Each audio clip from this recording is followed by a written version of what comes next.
వీళ్ళంతా రాజకీయ నాయకులు. చాలా మంది ముఖ్యమంత్రులుగా పనిచేసిన వాళ్లే.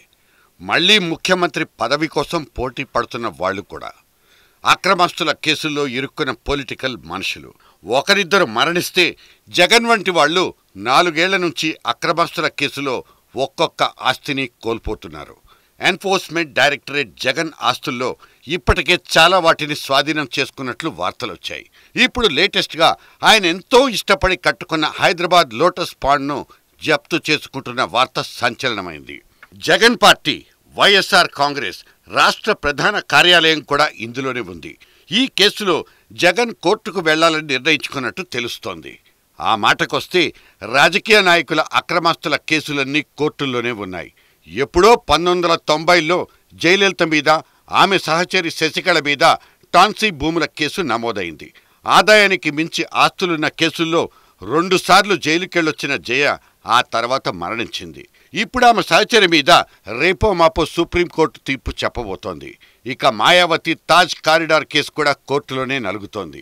యడ్యూరప్ప వంటి బీజేపీ నేతలు అక్కడే.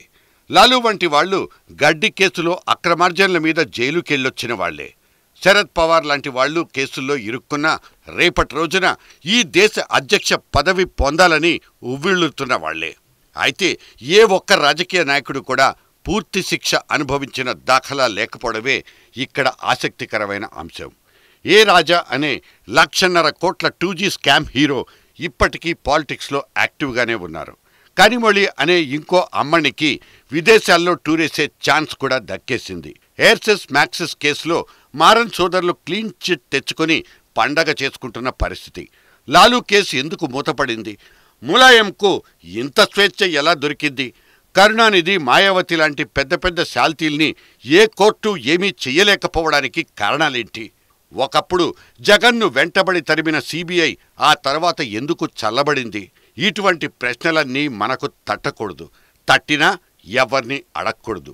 ఎప్పటికప్పుడు మారిపోయే పవర్ సెంటర్లే పొలిటీషియన్ల జాతకాలకు ప్రాతిపదికలు.